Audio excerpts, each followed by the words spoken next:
Hello. I'd like to welcome you all to the new Side Eye Podcast. Everything's the same except we're going to show our beautiful faces. See our ugly asses now. That too, depending on what your tastes are. You have me, William Johnson, Tim Jaspering, and you will occasionally have Vernon Johnson. He is unavailable. Maybe might make a cameo later on in the show, but as of now, you know what? You just got this, a dynamic duo coming to you, giving you our takes on our favorite university sports. I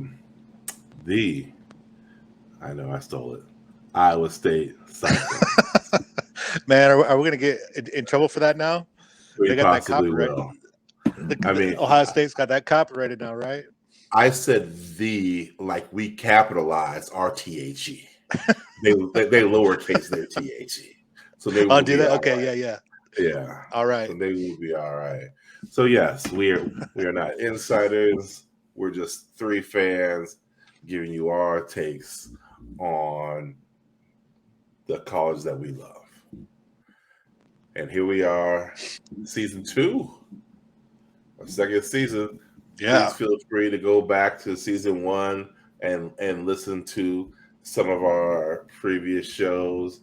You can catch them on Anchor, catch it on Spotify, the Side Eye Podcast. This you will find on YouTube. You'll find on Facebook. So it's going to be out there for y'all to listen to. Tell a friend about us. All right? We're going to be 3 dudes having a good time talking sports. We're going to be talking some food. And of course, we're going to talk about some music because we are music lovers. So, with that being said, it's everybody's favorite time of the year, football season. And we got a lot of new faces, a lot of old faces. I guess new faces in some important positions, namely quarterback, running back. But we're back home. First time since 2004, maybe? Is that right? I was trying to remember when that was. When the last time before you moved to Omaha? Well, I moved August of 2004, so that's what I thought. 2000, I guess 2003 probably would have been like the last time I was a regular. Now we back. Yes. So you know what? I mean, for those of y'all who don't know how we became Cyclone fans, let's just break it down. So, Pipes, how'd your fandom begin? 1980. Man, it's I can remember this vividly because we just moved up here from I was only 8 years old, but we moved up here from Southeast Iowa, and my dad was outside. Okay, yeah, so my dad was outside working on the car, probably changing the oil or something. He was underneath the car, and he had the Iowa State game on, and he had just got a job working for the university, and so I was like, who do we want to win?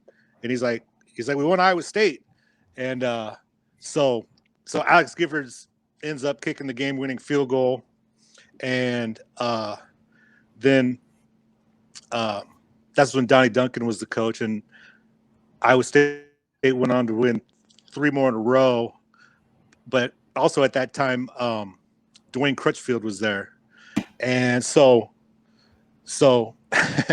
and they, and I think it might have been 81 when they started out 4-0. I think they were ranked like 9th in the nation, and at that time, Queen was a huge band. And I loved Queen. And the thing, I don't know. Do you remember the shirts? There were even like seeing shirts at like JCPenney's that said "Another one bites the dust."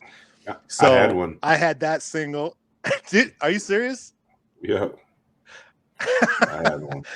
I need to find one of those, or see if I can find me somebody do a reprint of one for me. But yeah. So I loved Queen, and that was going on. So I had that single, that Another One Bites the Dust single also, and so that was a huge part of it. And then my dad was working one weekend, and he was at the Olsen building, and he ran into Crutchfield, and Crutchfield hooked him up. With a he asked him for an autograph. He went and he found a newspaper. He cut the article out and he signed it for him. And so I got that, and that was pretty much it was pretty much all over after that, So Locked in there. Yeah, so I mean, I still have that hanging on the wall back here, So that was pretty much the beginning of it for me, and so yeah, so here we are sitting in a basement full of cyclone gear now. And I can attest, it is full of cyclone gear. The only thing that's not cardinal and gold might be the felt on the pool table.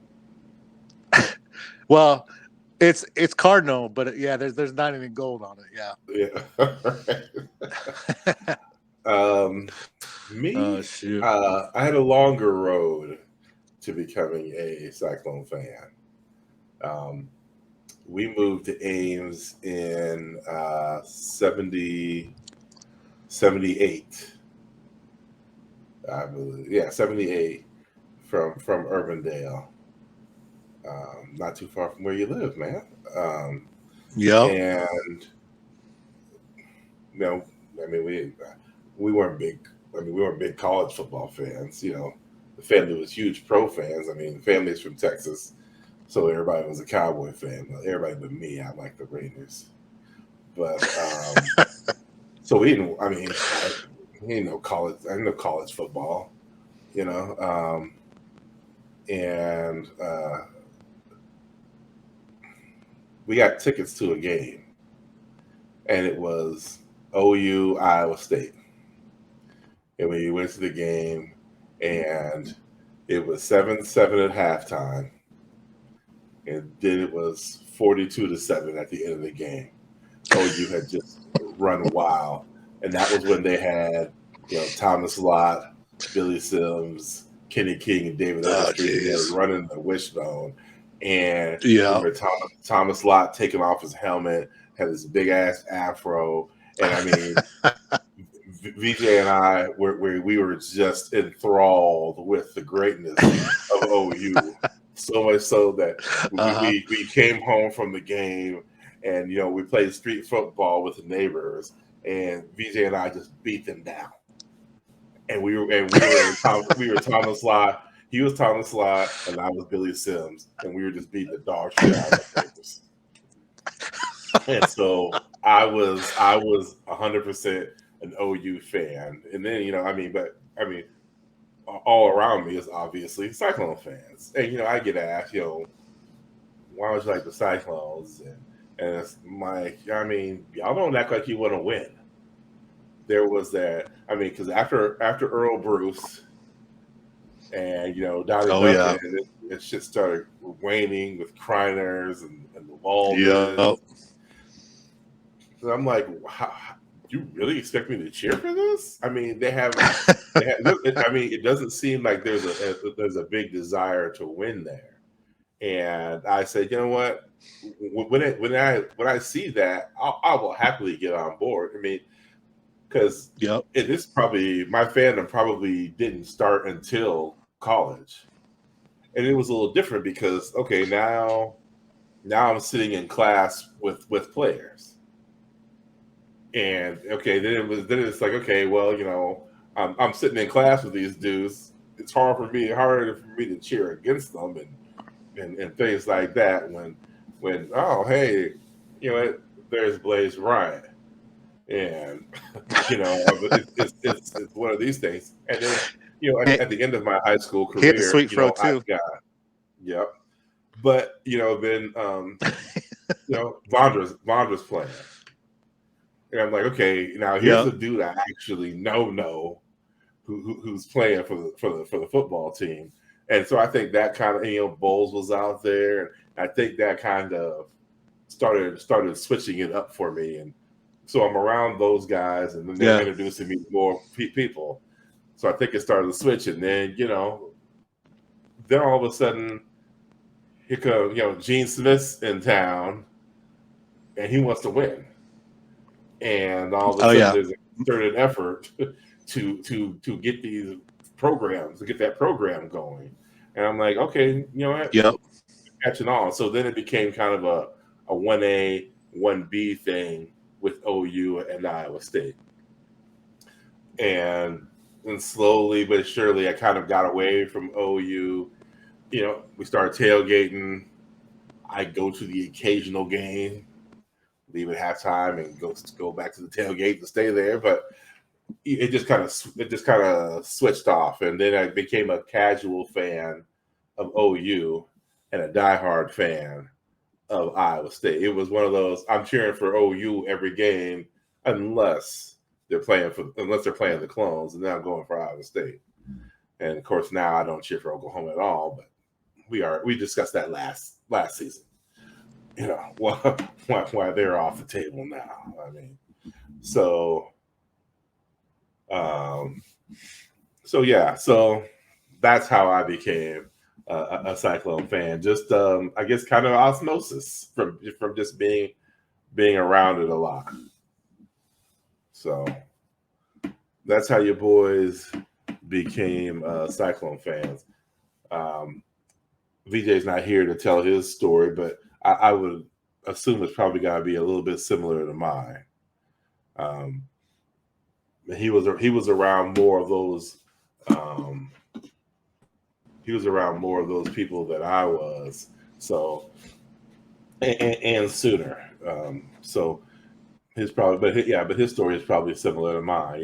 When you're around the people, you just cheer for them. All of a sudden because I'm sure he was friends as opposed to me. I was a little brother, running behind him and Bowles and Spraggins and Vondra, hanging on, on the outside but in. Mm-hmm. So there it is. I mean, that's how your boys became Cyclone fans. We weren't born into it, but we're here anyway. So let's tackle this 2022 team.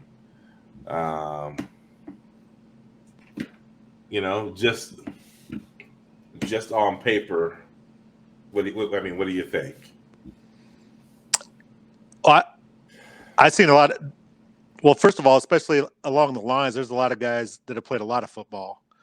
And then even, obviously with Deckers and all the running backs except for Norton, because he's a true freshman, we've seen those guys. And it seems like every time that they've been in, like they flash to me. Like, obviously we haven't seen them do it, for a whole game for the most part. But when they were in there, you noticed. So, and the other thing is that these guys, this is the first team in a long time. I mean, you probably have to go back to, I would say almost McCarney, where you had a program where you had guys that actually were developed and were waiting, and got their turn. Because, what's that? Yeah. Yeah, exactly. So I think that's going to be interesting. So see how, supposedly every year as recruiting classes have gotten better, we'll see if that's, if that was the case. Well, speaking of that, let's just pull up the depth chart and go ahead and check it out. QB, no surprise here. Deckers. It's been he's been the heir apparent. We've known that all along. It was going to be him. Um, Honestly, I didn't know a lot about Cook. I was expecting Beck to get the backup. I think that'd be a case kind of like the um,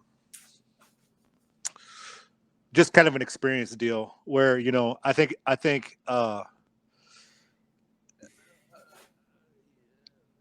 if it was a deal where Deckers did get hurt, I think they would give Cook the first chance just because of all the all the reps he's got. I mean, I know he's obviously he didn't have second string reps last year, but anyway. Well, that's why you don't use somebody else's depth chart. Right there. MyTricyclones.com. Yeah, Cyclone Fanatic. Yeah. Love you guys, but yeah, y'all got music in our not the music that we want in our stream. But no, I hear what you're saying about that.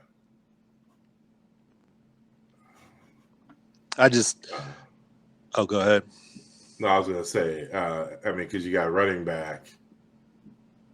I mean, the way they've talked about the running back is,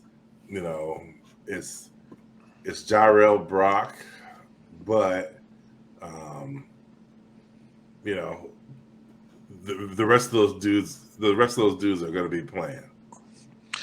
Yeah, and I think there'll be situations for those guys too. I wouldn't be surprised if there's situations where like Brock and Sanders are both out there. I mean, I could even,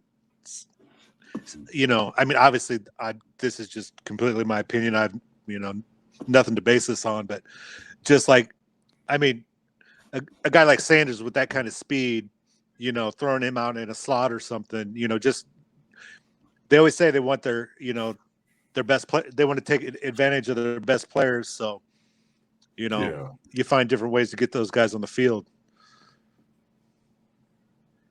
I thought it was interesting that Brock's up to 223.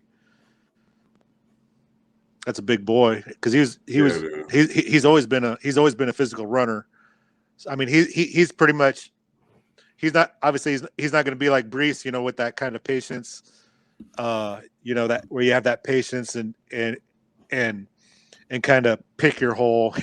he's the whole like he blasts through the hole. So for real, no, I hear you. Yeah, obviously, I mean, unfortunately, there's going to be some. Well, Brees did this kind of action, and obviously to be expected. But I think that this core is going to bring enough to the table. There's a lot of different backs here.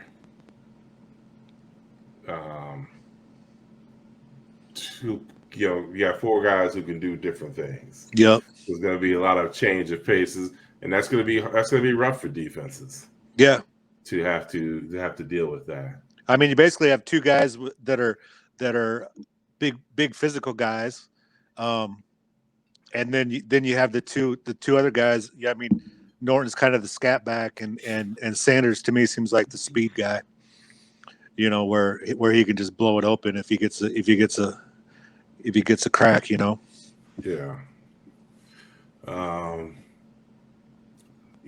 I'm going to say the tight ends. Okay. Wide receivers, we got Noel, Hutchinson, and Stanley. Now, the Stanley one kind of surprised me.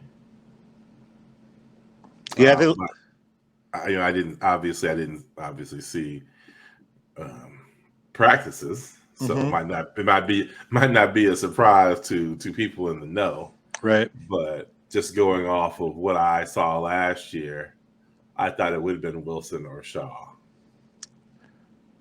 Yeah, well, I mean, yeah, Shaw's that outside guy. I think they're. Uh, I think I assume Stanley's more of the slot. I probably shouldn't talk on that because I'm not sure, but Well, I think Noel's going to be in the slot, yeah, but I don't know. I think he works better in the slot. He works mm-hmm. better for me in the slot in my NCAA 14 game. Jeez. Well, there you go. You heard it here first. Yeah. Yeah, he works well for me in the slot there. You better DM that. Yeah. But I thought with I mean, with Shaw's size, I just figured, we're going to see some more Alan Lazard, Hakeem Butler kind of action. Yeah. But you know what? I mean, far be it for me to question this man. Well, I know. They've wanted to get more speed out there, and obviously Stanley, from what everybody says, is one of the faster guys on the team. So, but I mean, Wilson is supposedly is too. But yeah, I'm wondering. I think you'll still see a lot of Shaw though. I mean, I'm he's interested always to see if Gaines is going to get on the field. Yeah. I mean, I think he will, but I don't know.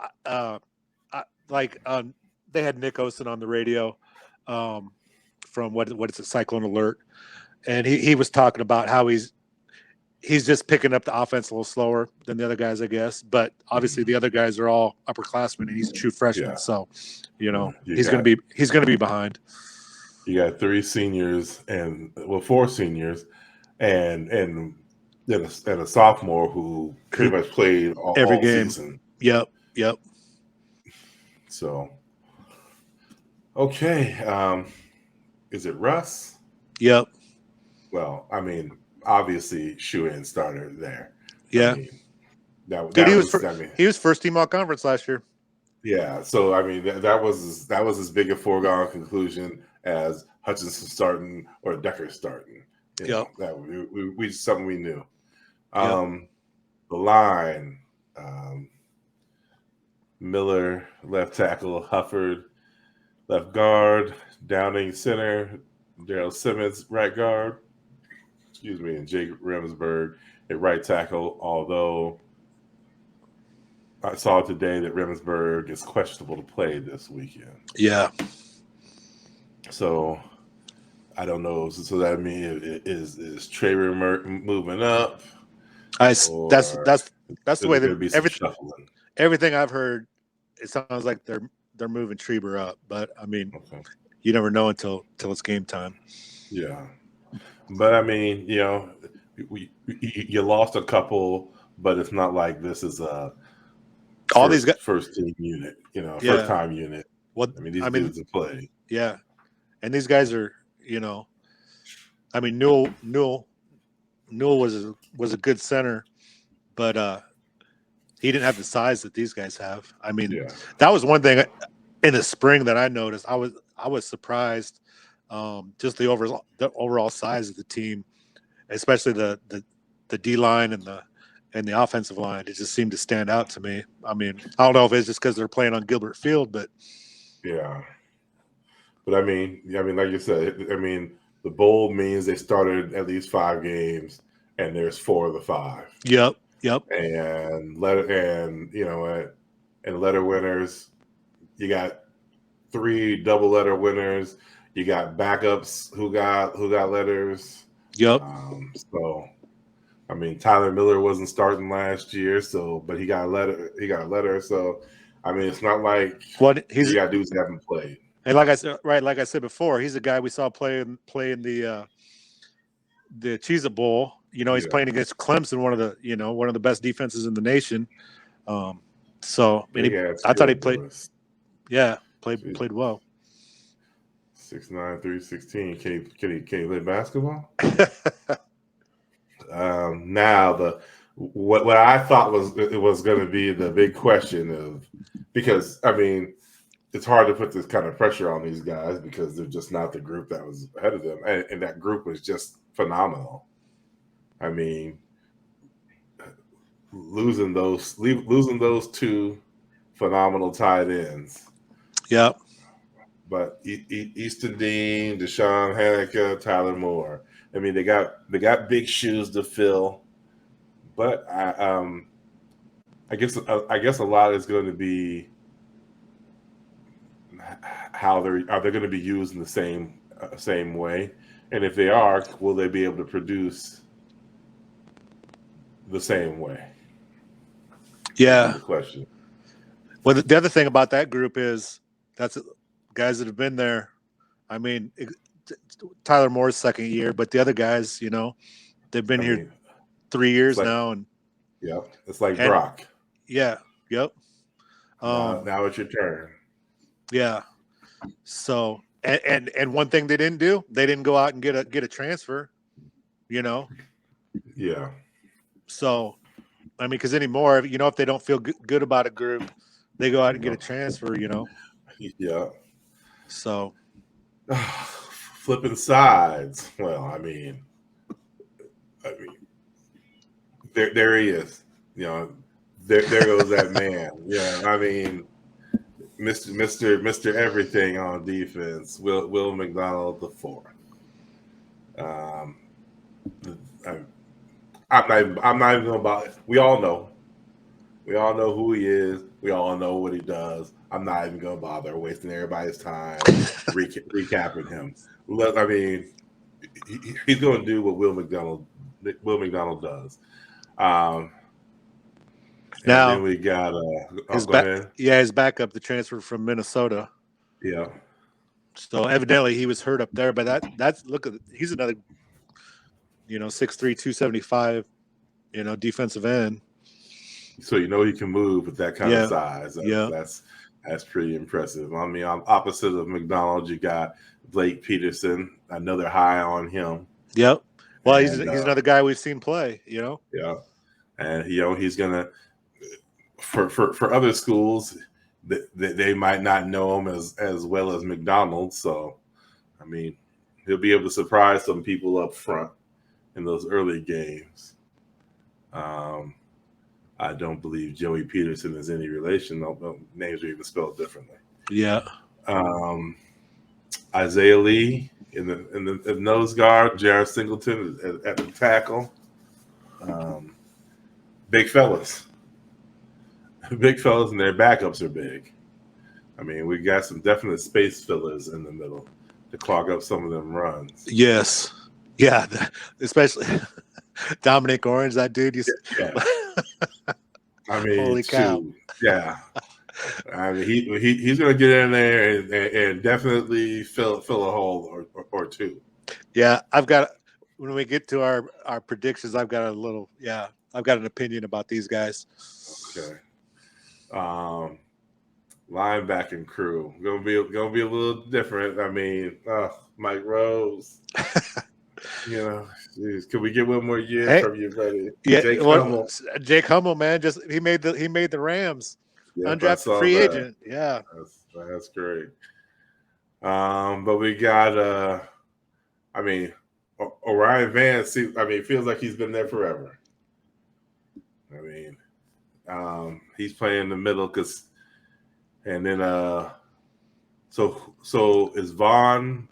Is this a position Vaughn had last year? Yeah. Or did he move over? Yep. So Reader is taking over for Rose. Yep. And wait, so Hummel was the middle? Well, no. I think Vaughn filled in with for Vance when he was hurt. Oh, that's right. Yeah. Which in the three-man front, I mean, look at Vance's size, 260. I mean, Vaughn just didn't quite have the size to play the middle, with only three linemen in front of you, taking on so many linemen, Yeah. I mean, he played well, but it's just having a guy that's 260 there is, good deal. Yeah, who can move. Yeah. Like everybody else. I'm ready to see Colby Reeder and see him on the field. Yeah. I mean, I watched the Delaware tape. Oh, really? I mean, dude tackles. I mean, he's like what we had. Uh-huh. If you get near him, you're going to get tackled. I mean, I didn't see him miss a lot. Of course, obviously, they're not going to be showing those very much. Mm-hmm. But I mean, he tackled dudes, and that's. I mean, getting people to the ground is the name of the game. Oh, yeah. Yep. And I think we got 3 dudes at linebacker who can get people to the ground. I mean, Vaughn and Vance have been here enough years, so Yep. Tell by the stars. You know, it's and not like they're new. They had Tyson Veit, the linebackers coach. Uh-huh. He said something that surprised me. He said there's more depth in that position group that he's had since he's been here, which I was kind of surprised. So I guess I was surprised because I mean you look behind Vance, you got a true freshman in there. Well, I knew that they were really high on those freshmen. That they got. Yep. So they must be pretty damn special. Yeah. So that comment caught me by surprise. Safeties, going with three safeties. Bo Freiler. Hopefully picks up where he left off. Yeah. Because Freeler, William. It's Freeler, they said. Yep. So he came in, and they got the pronunciations down here. Yeah. Yep, Freeler. There is.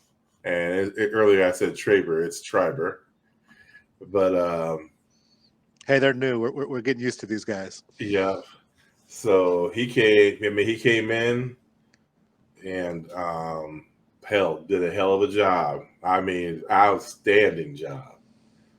You couldn't ask any more from a true freshman playing a safety in the games that he had to play those in. Mm-hmm. And like I said, let's just hope he picks up. I mean, he got the size. Let's just hope he picks up where he left off. Yep. Even his backup Chambers played last year too. Yeah. Yep. I don't know a lot about Malik Verdon. Yeah. Or McGee or Howard for that. To me, this is where the question mark is, just because we haven't seen any of these guys. Verdon's a redshirt freshman, and the other guys, Howard's a true freshman, and McGee, he's the Iowa Western transfer, isn't he? I don't know. Yeah, I don't think he played there, but yeah, he was placed there. Yeah. Okay. And then making the move from corner to free safety is do everything DB Anthony Johnson Jr. I think it's going to be. It'll be nice to have a free safety with corner skills. Yeah, well, and he's a sure tackler too. Yeah, so that's going to help. Got a true freshman backup behind him, and my defensive question mark is at corner. Since you are moving in Anthony Johnson, that kind of leaves a hole. Well, the other thing is Anthony play. Well, Anthony Johnson's backup is a true freshman too. Yeah. So, I mean, obviously they have enough safety. I mean, obviously they could move over Chambers. They could shuffle guys. Yeah. I've heard good things about Cooper, but still, he's a true freshman. Yeah. Playing back there. I mean, corners, are they Anthony Johnson Jr.? No, but at least we're not talking about dudes who haven't played. Right. All four of them, the two starters and the two backups, have all got significant playing time. I mean, Tavon Kyle's a 3-year letter winner. Tampa's a 2-year. I mean, and we're talking dudes who played freshman, sophomore, or freshman, sophomore, juniors. So, I mean, Miles Purchase is a letter winner. I mean, Porter's 2-year letter winner. These guys have played since they got here. So, I mean, they know the system and they know the conference, so then they know what they're dealing with. So, I mean, it's not going to be culture shock for somebody who's never been in the fire.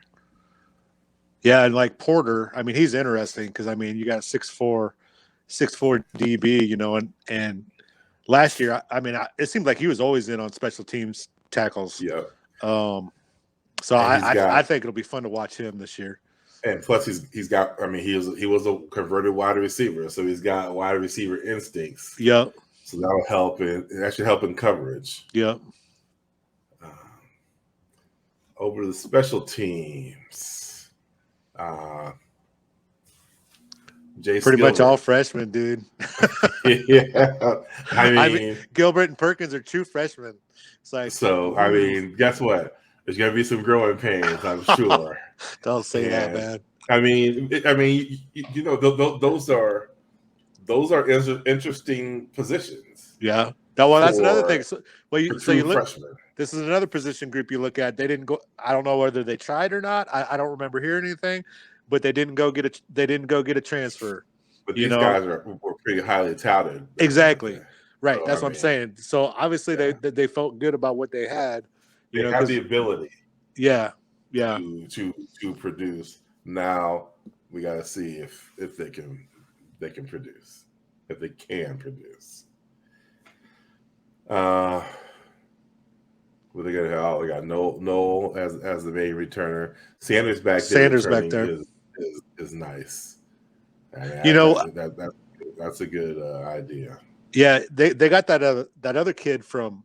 I think he went to the same school as Sanders. That I don't think he's on the depth chart as a receiver, but that Curon. Yeah. It's funny you said that because in NCAA 14 he is the kick returner.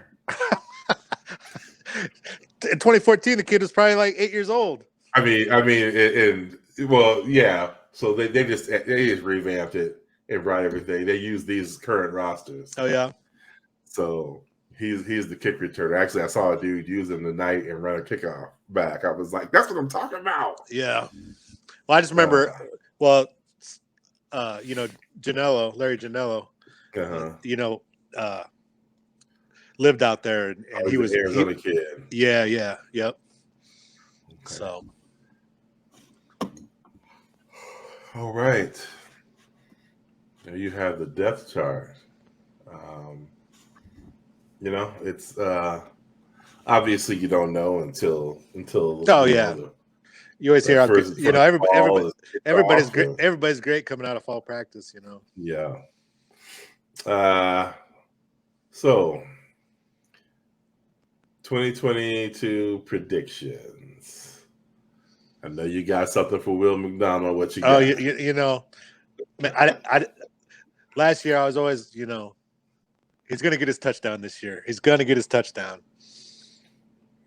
I just have a feeling, like in the Texas game last year where he had that one in his hands, and then even in Clemson, he jumped up and blocked that in the Cheez-It Bowl, jumped up and blocked that one. And we ended up picking it off, but I just think he's going to get one of his own this year. And that would be awesome, Yeah. So that's my first. Anybody we can come out here and predict a win-loss, but that's not even fun, No, I hear you.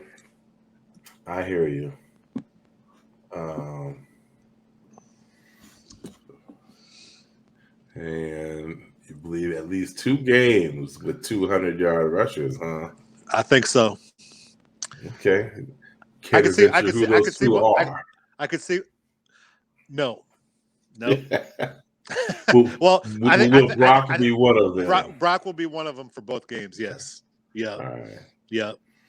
Because I think they're better. It better happen this weekend for the first game. I think, but hopefully we'll see. Yeah. Hopefully get that one out. Okay. Hopefully you can get both of those out of the way. Yeah. And then no, I want Will's touchdown for a big game, like just get multiple touchdowns. take one back in Iowa City to win the game or something. That'd be awesome. That'd be great. Anything. I don't give a shit what happens. Just get that win in Iowa City. And same 4-man front on D. I do. That was when you were going through the line depth chart. We've got a lot of dudes there, Yeah. So if they have the ability to, when they switched to the 3-man front, they did that because they didn't have the linemen. They're sitting there. We have all these safeties and linebackers, but we don't have any linemen. So they switched to the 3-man front. Well, now you have dudes that can play. So do you make it multiple like that? I don't know. Yeah, I think it'd be interesting. No, I hear you. I hear what you're saying. So what do we think about the Big 12? I mean, they got us. Most people got us sitting 6 or 7. Kind of in a jumble there. I think everybody kind of has a 7 and 5. I mean, is it still OU's to lose? I mean, they still the top dog? I don't think so. Due to the coaching change and the transfers? I think Brett Venables is going to be the second coming of Bo Pelini. And they have all those transfers. I just don't know how it'll be interesting. I mean, who knows? Maybe they can do it, but I mean, they lost a lot of dudes. You got a lot of new dudes in there, trying to put a new system in. I don't know if Dylan. I mean, right now everybody's acting like Dylan Gabriel's the best quarterback in the conference. He hasn't seen. This league's different. He hasn't seen a defense, like Baylor, Iowa State, Oklahoma State. So I think it'll be interesting for those teams. Then you got K-State. I mean, they're banking on Adrian Martinez.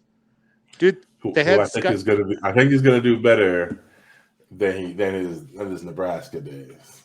Okay. Do you think he's going to be better than Skylar Thompson was? I mean, they're acting like Skylar Thompson was some bum. Did he get cut? Did he make the Dolphins roster today? I didn't see anything on that. I didn't see. I know he was playing real well in preseason, and I'm just like, these people are acting like Skylar Thompson never even played there, So, well, I mean, you gotta. Here's the thing about. I mean, obviously being over here in Omaha, I've seen everything Adrian Martinez has done for 4 years. Mm-hmm. I mean, the dude puts up yards. I mean, he puts up yards like crazy. The only problem is and rightfully so. I'm not blaming him. I don't think he had trust in his teammates. But I mean, when you look at the roster, I mean, there wasn't a lot of trustworthy individuals. And part of that was, his coaches. I mean, there was talented kids that should have been on that field on that offense that weren't. And I think he spent a lot of time just saying, F it. I got to do it all. I got to throw the impossible pass. I've got to make the impossible run. So now they're making him the savior for Kansas State, though. But you don't think the thing is, if he, I think if it's one of those situations where the coaches give him what he needs, I don't think Frost did. Gives him the right dudes on the field. Well, first of all, I don't know how their line's going to be.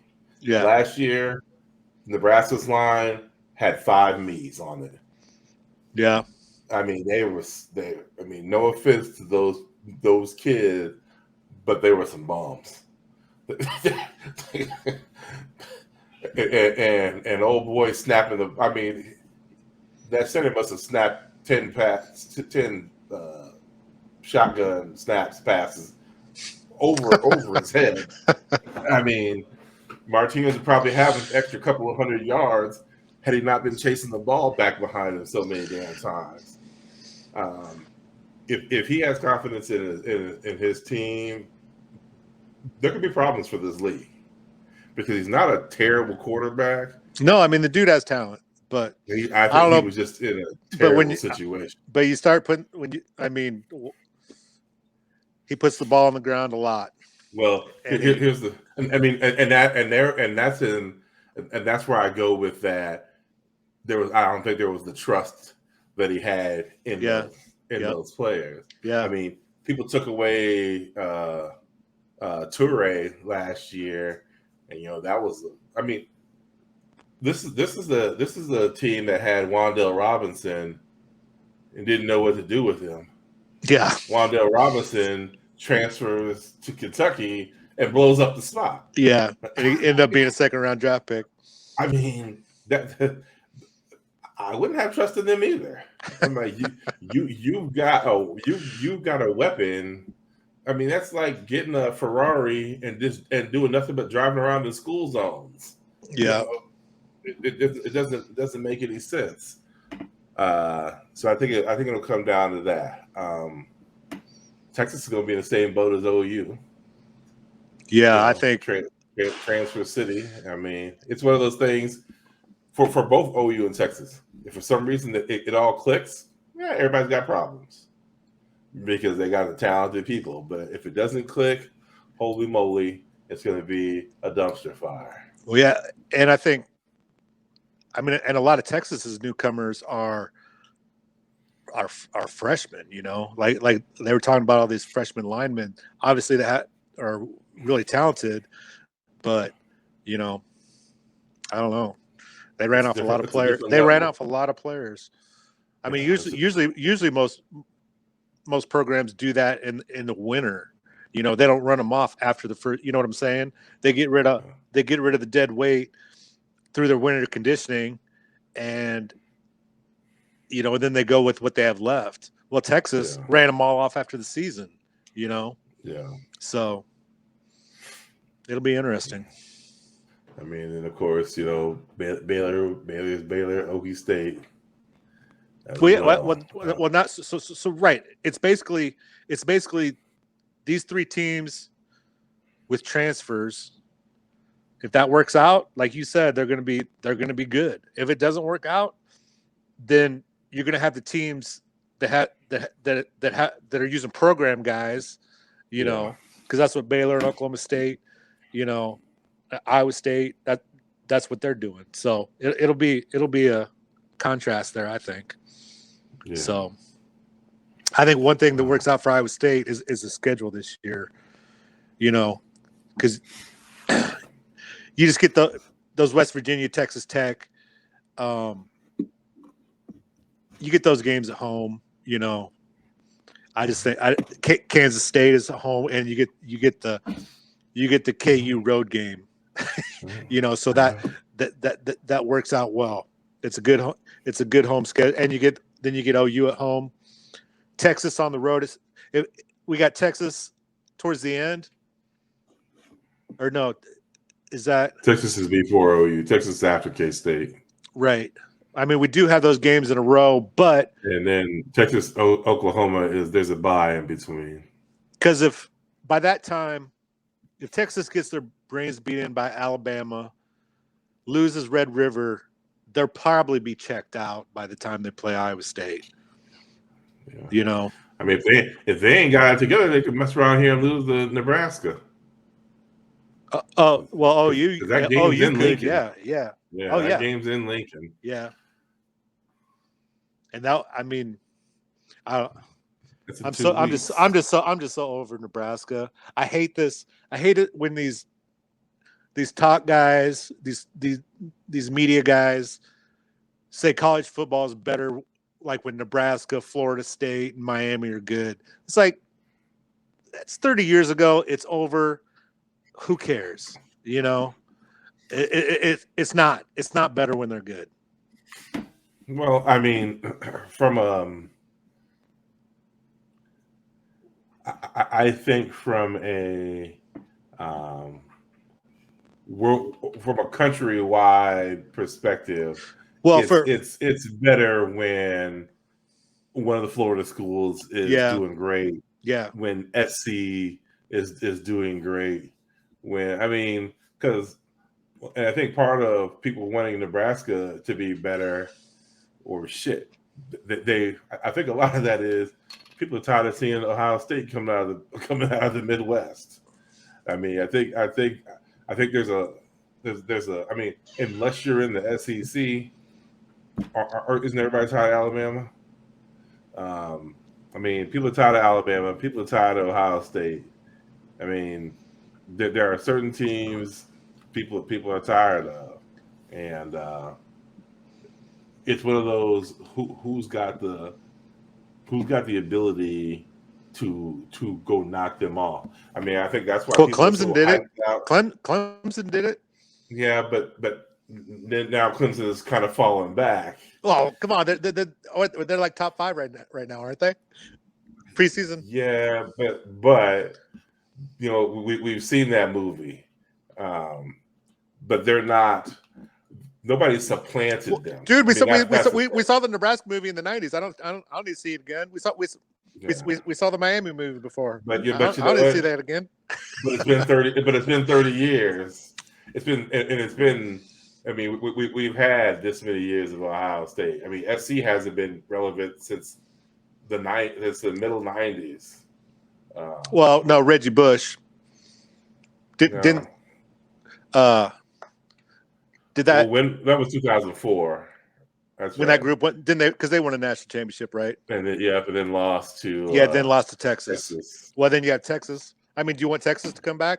Does Texas need to be good to make college football better? Is college football better? Well, no, I think it's pretty funny when these teams lose, and we get to watch these fan bases implode because they don't. You're looking at it just through an Iowa State perspective. I know. Well, hey, this is Iowa State podcast, right? but I am looking at it as a total. I know. As a total football perspective, and I mean, guess what? I was an OU fan when Miami was kicking their ass, but I'm not going to deny shit was fun when Miami was on top. Oh yeah, I'm not saying I didn't like. I'm not saying I didn't enjoy watching them. I'm not saying that at all. I'm just saying. But I mean, I think there's a fundamental difference for people who want to see Miami back as opposed to Texas, because Texas is just universally hated, right? Because of, and not necessarily because of football, just because of the way they've acted.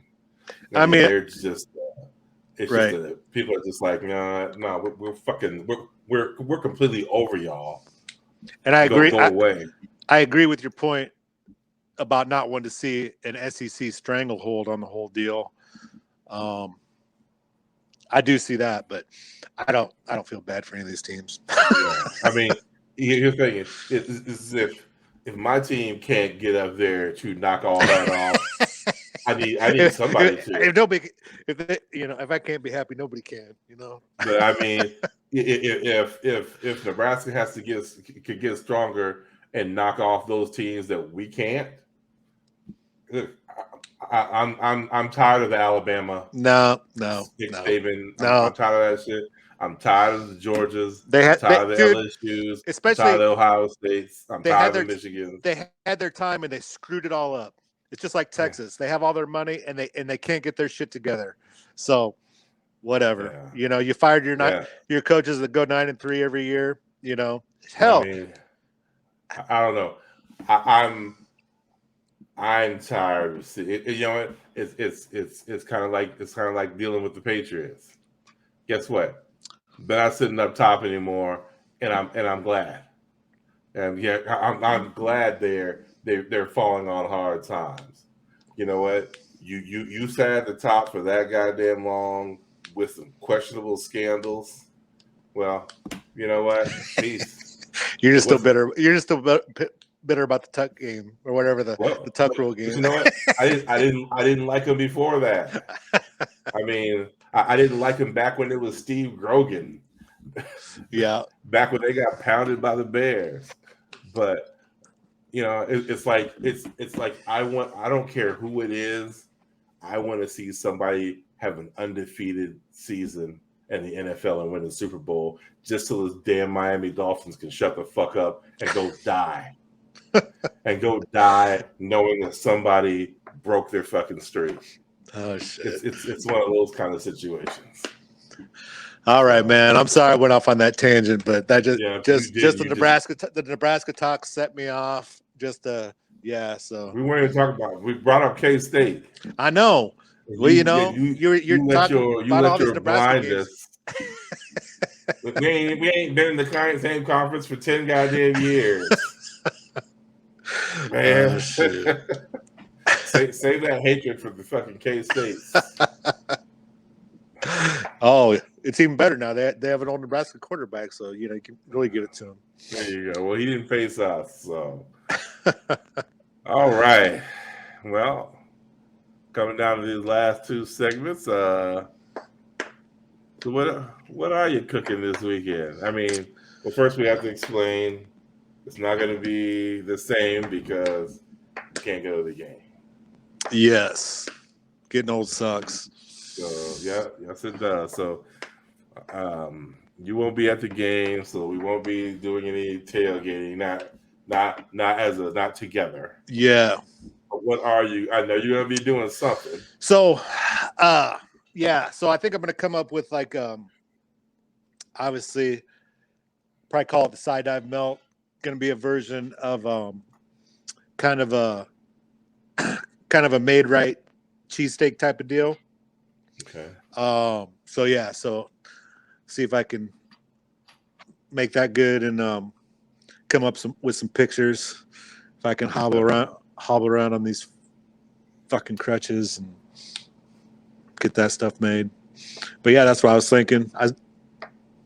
The Midwest needs a sandwich, and obviously, I was known for loose meats or made rights or whatever you want to call them, or I know over in Western Iowa, I think they call them taverns. So I was going to come up something in that vein for the first game. Okay, I feel that. I have no idea because I really have nowhere to cook. So it's going to be a quote unquote game time decision. Now, my mom got me some kind of pass to go to some Cyclone tailgate. Okay. By the Alumni Association. Uh-huh. So, I mean, if worse comes to worse. Oh yeah, you got plenty of places. Maybe we should have made some phone calls. See what other everybody's at. Yeah, plenty of places to stop. I mean, yeah, there's going to be. I can always hit everybody up on the horn and be like, "What lot you in?" I can always. Worst comes to worst, I know where try-ons are. I know where laterals are. I know where the whites are, settles are. So, I know where everybody's at. So yeah. Well, plus you'll be able to get the layout on our parking spot. What we can do for the Ohio game now. Absolutely, I'm still gonna go there early. Yep. Just so I can. Oh, for sure. Go in there and be like, this is gonna be our spot. Yep. Okay. This is gonna be us. Let everybody know in the area. Look, we play loud music. That's just what we do. Yeah. Don't be hurt by it. It's all censored music. For the most. It's all censored for the most part. Yes, we're old now. We will play that censored, that good music. Have everybody jumping up and down. Yeah, even some of you old heads will be bobbing your head because you'll be like, "Oh, I remember this when I was going to the cave-in." Dude, I don't know if the music's that old, dude.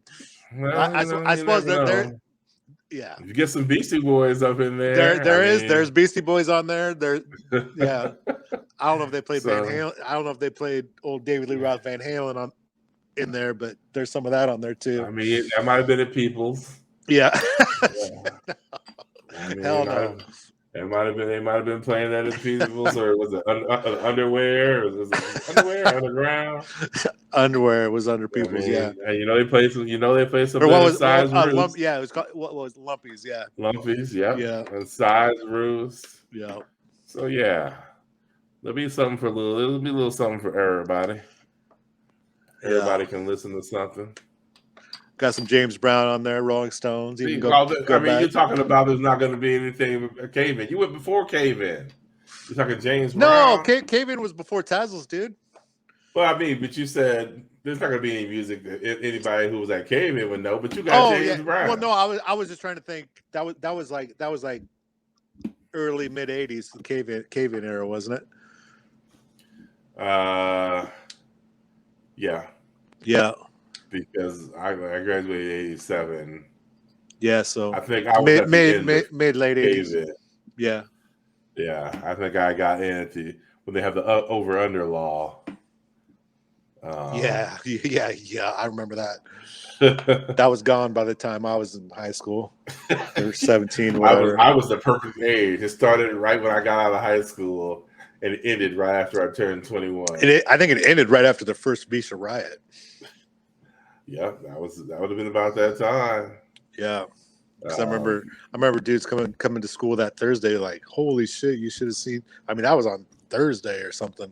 But anyway, that was a mess. So what you listening to these days? Well, I guess what I obviously, now that you're back, I went back to the old school, hip hop. So, but as far as and obviously I rediscovered Outkast this summer, which you realized. Dude, I was like, I don't know, man. What my deal was on that, but no, like the newer Jack White stuff. There's some of that on this playlist, which I was digging. He put out 2 albums. It was the first one. And Jack White is from the White Stripes. White Stripes, okay, yeah. That's what I thought. And see, I know my people. Well, I think he's got like Beyonce's rhythm section is his band. Oh, for real? So yeah, it's pretty cool. So yeah, I was digging it. So off the top, I can't. I think it's still the night, or I don't want to say now because I don't have it in front of me. But yeah, so there's some of that on the playlist, and a lot of old school hip hop, and yeah, some old punk rock. Checking it out right now. Yeah. Me, what am I listening to? Well, I was just at a concert. Hell yeah. With Ice Cube, Cypress Hill, Bone Thugs and Harmony, and the Yin Yang Twins. Bone Thugs. I was telling Jeremy about that show, and I couldn't remember Bone Thugs. Yeah, man. I tell you, I messaged Gerald. I was like, man, I think I might message you the same thing. I'm like, I forgot about how many damn club banging songs that the Yin Yang Twins had, man. I'm just like, holy smokes. They started playing, and I'm like, oh my God, I forgot about this. And I'm like, I mean, that like was part of my whole Zone main attraction era. was damn Yin Yang Twins songs, It's like, I mean, Yin Yang Twins would come on, and everybody would just go rushing the goddamn dance floor. And it's like, I'm like, damn, how did I forget about these dudes, man? But so I spent the last week listening to those 4 artists. Yeah. Yeah, I did. That was another thing I discovered over the summer was the DJ mixes on YouTube, and one of them that's on the playlist is Yin Yang Twins and Michael Jackson. It's a mix between Yeah and Billie Jean, so that's on there too. I thought it was pretty cool. Yeah. So predictions for this weekend. Ooh, I gotta write them down. Let me write them down. Yeah, we got to keep our tallies this year. I can't remember if we kept tallies last year. We did not. But we're going to get it this time. So, week 1. I mean, we know who everybody's picking. What do you think? What do you think you're going to see in this game? I don't know what I think I'm going to see. I know what I hope I do not want to see. I do not want to see those first game struggles that we always have. Yeah. I mean, granted, this ain't North Dakota State or UNI, but I still don't want to see. I don't want to see that slow out the gates. Nope. I want to see. I want to see them come right out and boom, hit these fools in the mouth, and then we just keep on rolling. I want to. You know what I want to see? I want to see backups. Yes, that's what I want to see. Yes, I want to see backups. Yep. I don't want to see Hunter Deckers in the fourth quarter. Shit, I don't want to see him in the third. Well, they'd probably halfway through the third. I want people to start yelling for old boy. Dude, I want to start yelling for Cook. Do you think they'd pull him, or do you think they just want him to get the reps? I think it just depends. I don't think they. I think they want him to get all the reps he can. I think it depends on what it just looks like. I mean, you got 40-something point lead. Yeah. He got to go. And it's one of his old. If it did get out of hand, it's one of his old coordinators, one of Campbell's old coordinators. So he's not going to do that. I mean, obviously they just keep handing the ball off, but no, I just don't want to. I just don't want to see where it just seems like they're playing in concrete, lethargic. You know, I don't know if I'm being unfair, but that's just kind of what it seems like. Some of these first games, but so don't want to see any of that. You got an MVP? I'm hoping it's Jairo Brock.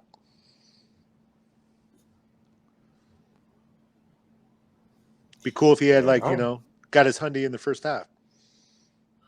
I'm gonna go with Deckers. Dude, I saw a thing that I think Cyclone Fanatic put out that this team has 50 new. You know, they only had 63 scholarships. They have 50 new players, and 30 of them were freshmen. For Southeast Missouri? Yeah. Zoinks. Yeah. Then that's definitely not North Dakota State or UNI. No. Yeah. Because their programs ain't like that. No. So yeah. I'd like to see like a 37-3 or something like that. No, I feel that. I definitely feel that. So, all right. Well, there you have it.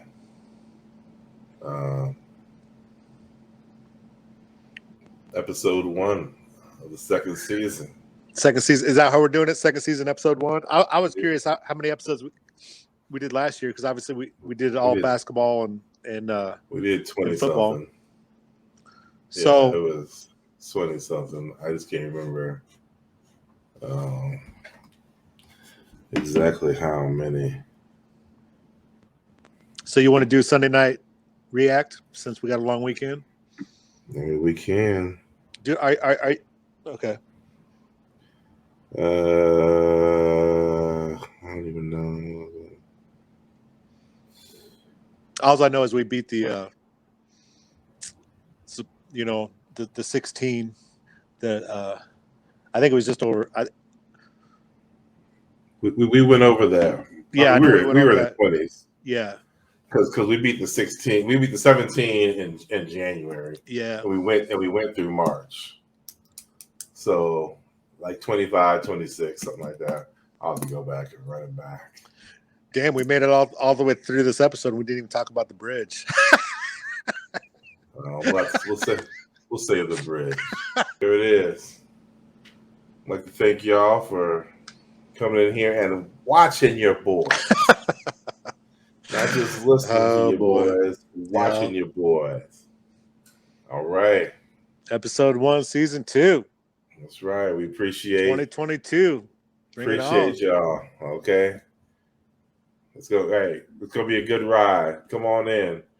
You know what? We're gonna get bigger and better. Yeah, and hopefully we'll be having a tailgate in B1. You can stop by and see us. Yeah.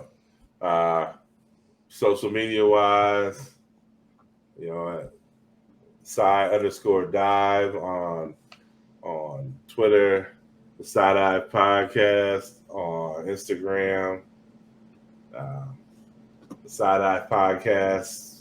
We got a page on Facebook. It's your boy William. Find me at WeBJ on Twitter.